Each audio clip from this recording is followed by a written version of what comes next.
Toi aussi tu aurais envie de faire ce challenge mais tu ne sais pas par où commencer, et bien cette vidéo est faite pour toi. Je pense que la première chose à faire c'est l'organisation. Dans cette vidéo je vais te montrer que ce challenge est réalisable si tu t'organises bien, et si tu as envie de le faire, et bien je t'emmène avec moi pour que toi aussi tu puisses réaliser tout ça. Est-ce que parfois vous avez vous aussi l'impression de laisser votre créativité de côté quand vous êtes pris par la routine du quotidien ? Ça m'est beaucoup arrivé en 2023 et cette année je me suis promis de pas recommencer, et au contraire je me suis promis de me laisser du temps pour laisser parler ma créativité. J'ai parfois l'impression qu'il faut que je m'impose les choses si je veux vraiment les réaliser. Et c'est pour ça que cette année j'avais vraiment envie de me laisser un mois complet réservé à la création et aux pièces que j'avais envie de faire depuis l'année dernière mais que je n'ai jamais pris le temps de réaliser. Et bien entendu, j'ai prévu de documenter tout le process pour le garder en tant que souvenir, mais aussi pour vous le partager. Sauf que celui-là de challenge, il me demande beaucoup d'organisation en amont, et il faut pas croire, mais la création de contenu, et surtout quand elle est aussi importante que celle-là, eh bien ça se prépare. J'ai l'impression que ce challenge est super intimidant pour beaucoup d'entre vous, et pour moi aussi, surtout quand il s'agit de pièces aussi créatives et travaillées que celle-ci. Mais dans cette vidéo, on va parler organisation, et vous verrez que ce challenge, il est largement réalisable.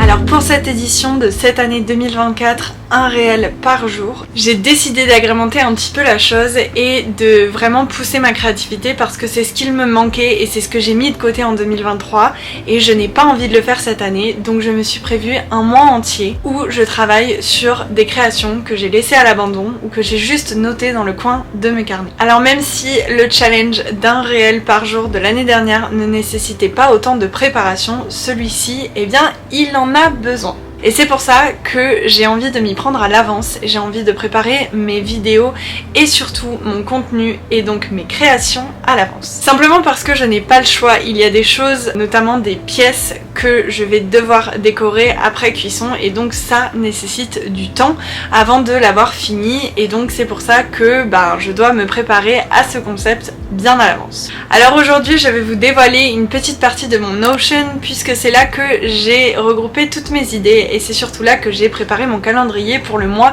qui arrive et le mois donc du challenge. Alors même si je ne vais pas tout vous dévoiler parce que évidemment que j'ai envie de garder la surprise pour le mois du challenge, je vais vous montrer comment est-ce que je me suis organisée pour que tout fit parfaitement en un mois, que je ne me sente pas overbookée et surtout que ce soit réalisable. Alors si toi aussi tu t'es senti laissé de côté pendant l'année dernière ou même ne serait-ce que pendant les mois derniers, que tu as envie de participer à un challenge aussi challengeant que celui-là et que tu ne sais pas trop par où commencer, et bien cette vidéo est pour toi. Je vais te montrer pas à pas comment est-ce que je me suis organisée, comment est-ce que je vais m'organiser et comment est-ce que je vais filmer. Ensuite il y aura la partie montage, mais ça c'est assez propre à chacun, ou alors peut-être que vous voudriez une vidéo sur le montage et dans ces cas-là faites-moi le savoir en commentaire, mais pour l'instant on va se baser seulement sur l'organisation et sur comment est-ce que je prévois de filmer toutes ces vidéos pour arriver à bout du challenge.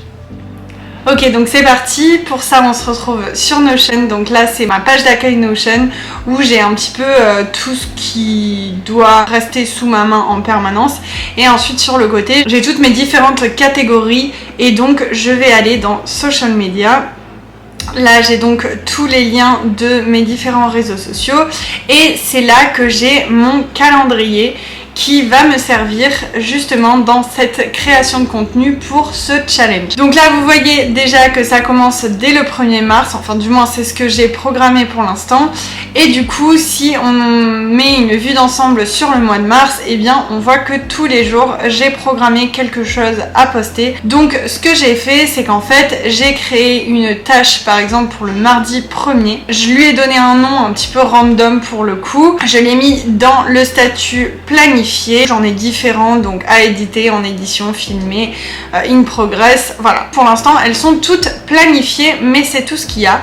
Et ensuite je me suis mis des commentaires et c'est là en fait que je mets les liens des inspirations que j'ai. Donc là par exemple l'idée principale, si je l'ouvre en général c'est une inspi Pinterest, voilà. Je veux me rapprocher de quelque chose de délicat comme ça, évidemment que ce n'est qu'une inspiration, mais en fait moi ce qui m'intéresse c'est toute cette texture un petit peu craquelée cassé là et c'est pour ça que je me suis épinglé du coup ce lien en commentaire. Donc voilà, vous avez la vue générale du mois de mars avec donc toutes mes créations. Ça peut être des créas, des vases, j'ai aussi quelques muraux par exemple ici. Et en fait dans chacune des cases journalières, j'ai créé une fiche avec donc le nom du vase ou de la créa et le lien qui me fait penser à ce que je veux faire. C'est pas forcément un lien en rapport avec une pièce vraiment.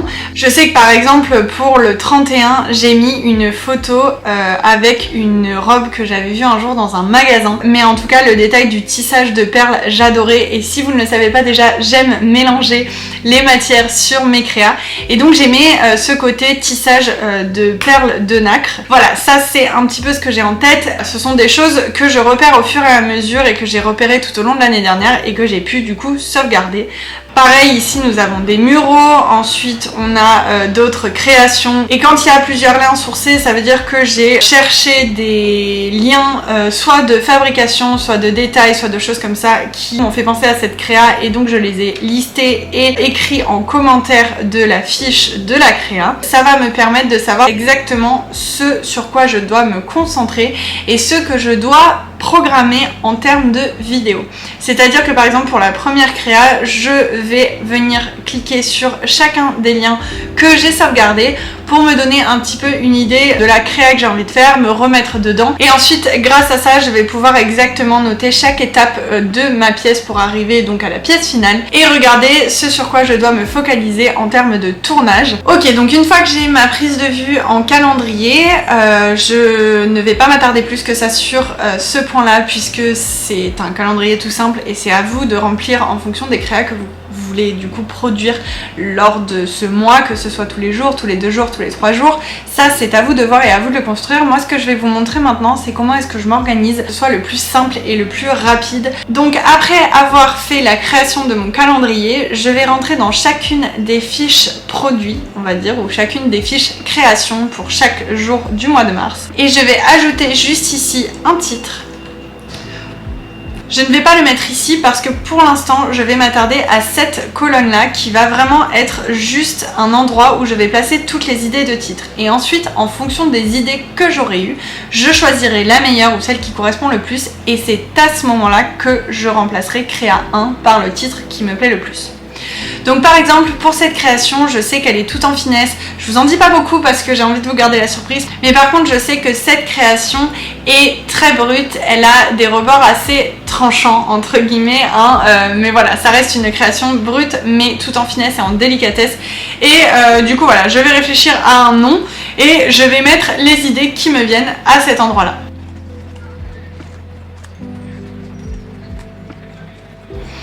Voilà, donc une fois que j'ai toutes mes idées de titres, je les laisse ici et je pense que je verrai lors de la création ce qui me parle le plus et une fois que la pièce sera évidemment finie. Juste ici, je vais insérer une to-do list pour pouvoir marquer tous les points de vue et les prises de vue que je veux capturer lorsque je vais créer ma pièce et c'est du coup ce qui me permettra de faire mon réel juste après. Voilà, donc là j'ai à peu près marqué tout ce qu'il me faut en termes de prise de vue et de capture d'images pour pouvoir monter mon réel. Et en dessous de tout ça, je vais me marquer miniature. Et c'est là que je vais penser à qu'est-ce que je veux montrer en plan principal de ma vidéo. Pour cette miniature là, je veux partir sur une photo zoom des rebords de la pièce. Puisqu'à mon goût, c'est vraiment le détail principal qui va attirer le regard sur la pièce puisque c'est vraiment autour de ça que je vais jouer. Voilà, donc j'ai à peu près tout sur ma fiche de créa. Je fais ça pour chacune de mes idées, que ce soit 31 ou moins selon ce que vous avez décidé. Et ici ce sont d'autres liens pour si jamais j'ai pas envie de faire cette pièce là finalement, je sais que j'ai encore des backups d'idées pour que je puisse ne pas me retrouver sans rien le jour là où je dois filmer tout ça.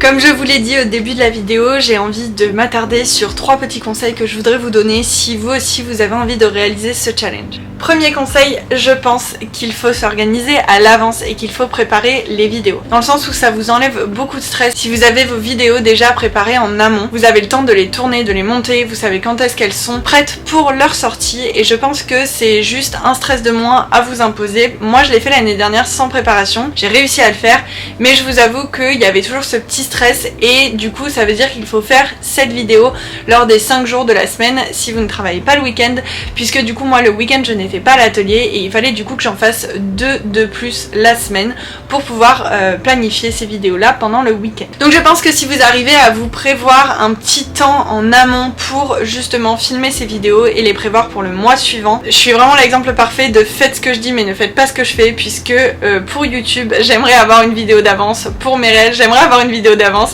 mais ce n'est pas le cas.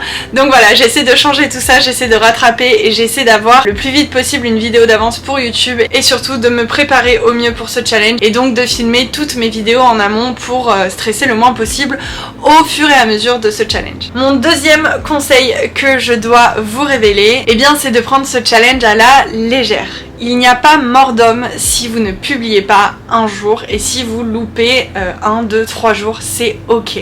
Personne ne sera là à venir vous taper sur les doigts, personne ne sera là à venir vous dire mon Dieu tu as coupé ce challenge. Alors oui, effectivement c'est un objectif de base de se dire voilà, il y a 30 jours dans un mois, je vais poster tous les jours, ça va être cool, mais c'est ok si vous loupez quelques jours et à la place vous faites ça sur 36, 37, 40 jours, je ne sais pas, ou si vous décalez vos temps de post, c'est-à-dire que vous préférez peut-être, parce que ça vous convient plus, de filmer et de poster une vidéo par semaine ou une vidéo toutes les 2 semaines. Chacun doit s'adapter à son mode de fonctionnement. Maintenant, si vous voulez avoir de résultats plus grands, et bien effectivement c'est vrai que au plus vous postez, au plus vous aurez de résultats. Maintenant peut-être que 1 par jour ne vous convient pas et vous préférez peut-être 1 tous les 2 jours ou 3 réels par semaine, mais ça ce n'est que des exemples. Ce qu'il faut vraiment faire, c'est réfléchir en amont quel est votre planning de post qui vous correspond le mieux. Et on finira avec mon troisième conseil qui n'est autre que on ne se focalise pas que sur les chiffres. Et c'est pour ça que c'est important de se fixer un objectif qui ne concerne absolument pas ces chiffres lors de ce challenge, puisque je pense que si l'objectif pour vous seul et unique de ce challenge c'est d'augmenter votre audience ou d'augmenter vos followers, et bien dans ces cas là vous risquerez plutôt d'être déçu, alors que si vous n'avez pas que ça en tête, et bien forcément qu'il y a un autre objectif derrière et c'est sur celui-là que vous devez vous baser et c'est celui-là qui va motiver tous vos efforts à réaliser ce challenge. Lors de mon challenge de l'année dernière, c'est vrai que j'ai aimé le faire parce que j'avais juste envie de découvrir ce que c'était que de poster vraiment intensément pendant 1 mois des réels, donc voilà, sous forme de vidéo pendant 1 mois.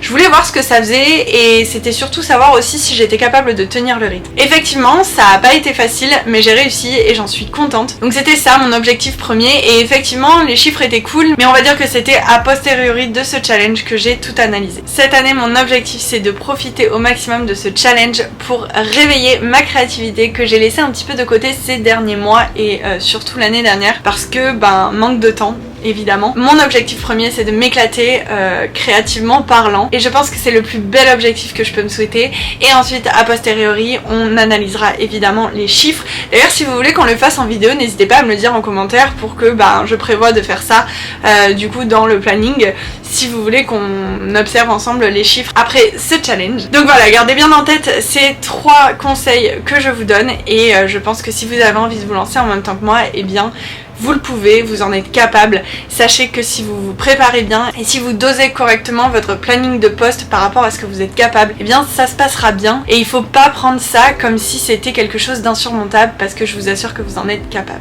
Voilà, maintenant vous savez tout sur l'organisation de mon prochain challenge qui est 1 réel par jour, qui va être assez grandiose pour moi je pense, puisque ça fait bien longtemps que j'ai envie de refaire ce challenge, mais un petit peu plus poussé que celui que j'avais fait l'année dernière. N'hésitez pas vous aussi à participer à ce challenge, je sais que ça peut paraître beaucoup, mais au final on n'a pas de pression, on n'est pas obligé de faire 1 réel par jour, vous pouvez simplement faire 1 réel par semaine si ça vous semble déjà bien pour votre organisation. En tout cas ce qui est sûr c'est qu'il faut que vous l'adaptiez et qu'il soit réalisable pour vous. J'espère vous voir nombreux à participer avec moi à ce challenge et puis j'espère que cette vidéo vous aura aura plu. N'hésitez pas à me dire en commentaire ce que vous pensez de ces vidéos qui sortent un petit peu de l'ordinaire et qui sortent un petit peu du côté poterie de la chose, mais qui sont tout aussi essentielles pour la vie des réseaux sociaux et donc la vie de mon site web. Et pour tous ceux qui regardent mes vidéos mais qui ne sont pas encore abonnés, eh bien je vous invite à cliquer le bouton d'abonnement pour soutenir cette chaîne. Et n'oubliez pas aussi d'aimer cette vidéo pour me montrer votre soutien et pour me montrer qu'elle vous a plu. Voilà, c'est tout pour aujourd'hui. Je pense que je vous ai tout dit. Je vous fais des gros bisous et je vous dis à très vite dans la prochaine vidéo.